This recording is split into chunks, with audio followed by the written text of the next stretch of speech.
Well, this is Jordan Tower with JT News. Make sure you click that bell and hit that subscribe button, and make sure you go check out OMG It's Beezy. Do that video linked below. Well, this is hilarious. Okay, we got Nicki Minaj versus Lil Kim. Now, Lil Kim, she gets on the radio, and I think she has a new single out, and she also has that single coming with Remy. So, of course, Nicki Minaj is going to come up, and she said, you know, I always uplifted females, blah, blah, blah. She's had beef with pretty much every female in the game. Like, you know, sometimes people try to, like, erase history. Now, Lil Kim is a legend. Absolutely. Even Nicki has said that, right? Remy Ma, definitely a woman pushing the culture forward for women. Nicki Minaj, pushing the culture forward for women. For some reason, women just don't get along in rap. It's just how it is, okay? Even in life, a lot of women don't get along, okay? And as much as you can preach women's unity, a lot of dudes don't even get along. You know, it's always, you know, there's always this competition there, and especially with females, because a lot of the rap industry feels like there can only be one female. Well, Lil Kim said, you know, it was mentioned, like, could you, Nicki, ever be cool if she took you aside? And you know, so she's like, nah, snake's a snake. You know, we can only do business together, maybe. Okay, so, but she's the one who started the beef with Nicki. I remember that so clear. You know, it went from Nicki Minaj doing the same pose, the infamous Lil Kim crouch down pose. Okay, amazing pose. Nicki Minaj paid homage with her pose, and you know, why wouldn't you? Everybody, like, you're paying homage to the girls that came before you. That's where you're going to draw inspiration from. And this was like in 2008. Lil Kim had already been out for like 10 years at this point. And it all started when these pictures came out, and it looked like promo pictures from the 1996 album cover for Lil Kim. And it was paying homage, but then Lil Kim kind of took offense to it. Then the first time Lil Kim and Nicki Minaj met, they met behind the scenes at a Lil Wayne concert, and Nicki says that she asked Kim if everything was cool with them because Lil Kim was taking shots. Kim responded, "Picture somebody saying to me, 'We good.' I'll wring her throat, snatch her larynx out." That's what she had in response to that. Now, Nicki Minaj and Lil Kim were featured on a Birdman track together after that. Kim claimed that when she agreed to do the feature on the track, she had no idea Nicki was on it too. This reminds me of people talking about this Cardi B record now with Nicki and Cardi B. They're saying Nicki had no idea Cardi B was on it.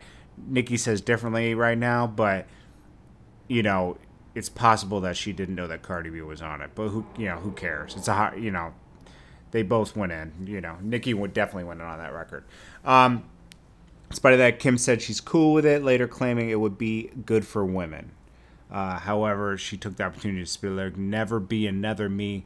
What you out your mind on the track." You know, it's like, okay. So then Ray J really put gasoline on this fire. In 2010, Ray J spoke about the trouble, and he said, "I'm seeing a lot of Lil Kim imposters. I'm not saying no names, but you know who."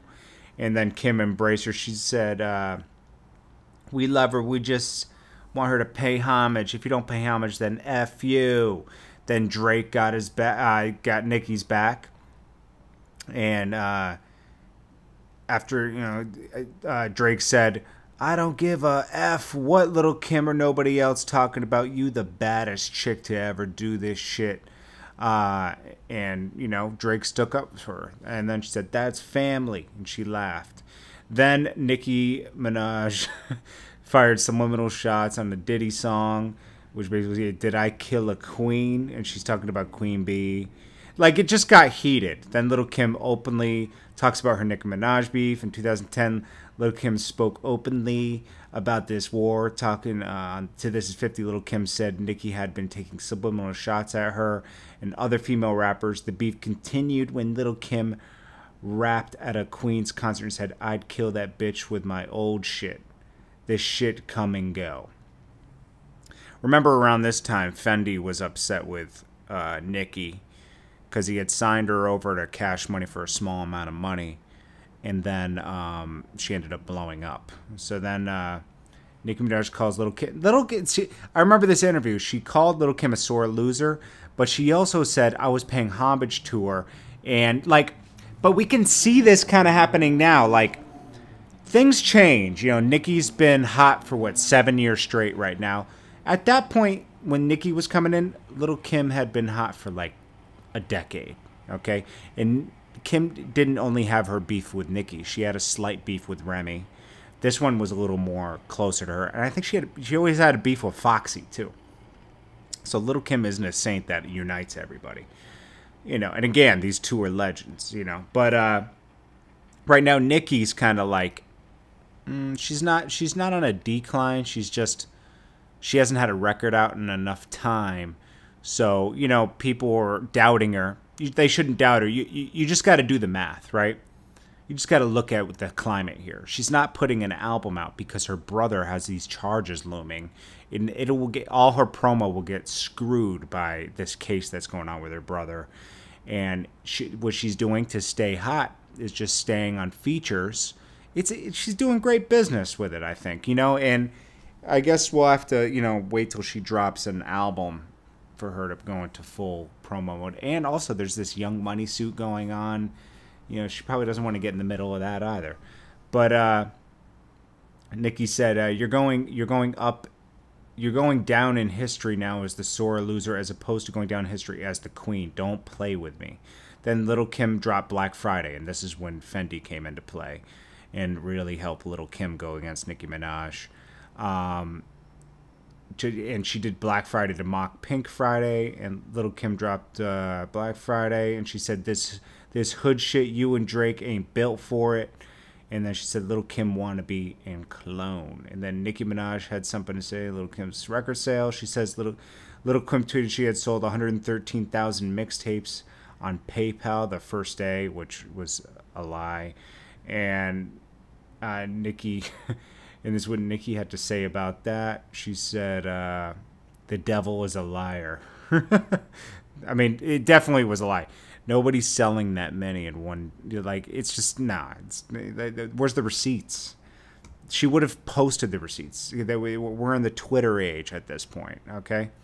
And then Nicki Minaj goes in on Lil Kim releasing a diss track, Tragedy. Diss record, she repped that. It must hurt to sell your album off PayPal, especially when you in the game 15, 20 years. I mean, she could have sold it on iTunes. I don't know why it was on PayPal. And she said, you was hot when Shaq teamed up with Penny. Man, you was magic. I mean, look at you now, ho. You just tragic. You a tragedy. You a parody. Last name Ann, first name Raggedy. Oh, shit. Then Lil Kim and Nicki Minaj never make amends. During an interview on Power 105, Lil Kim spoke about the history of the problems with Nicki Minaj and said Nicki shouldn't have subliminally dissed her on her records. And Kim said it will never happen. Then Nicki was ready to make, but last year it sounded like Nicki was, in 2013 interview, Nicki Minaj unexpectedly named Lil Kim as one of her inspirations. And Nicki pointed out, I don't have a beef with anybody, let me say that. Life is too short. Nothing is ever that serious. That's true. Look at Lil Kim and Remy are teaming up right now, but we know where they're teaming up. They're teaming up because Cardi B's the new act in town. And Lil Kim's embracing Cardi B, embracing Remy, and she thinks she can still go against Nicki. I mean, when does it end? When does it end, man? You know, so I'm sure Nicki's going to respond to all this stuff, but we'll have to see. So, you know, it's like all this hate got to stop, you know. In fact, Nicki could just diffuse it now and just say something nice. If Nicki could kill this with kindness, honestly. If Nicki were to kill this with kindness, that would be the ultimate move right there. That's what I think. But we'll have to see how it plays out. But Lil Kim still was taking shots on this thing. I mean, we'll have to see how this all turns out. Anyways, guys, what do you guys think? Get in the comments and let me know. Hit that bell. Hit that subscribe button, guys. And make sure you check out OMG, it's Beezy. His video's below. It's called Do That. Appreciate you guys, and I'll check you guys out on the next video. You guys are amazing. Hope you guys have a good day. Peace.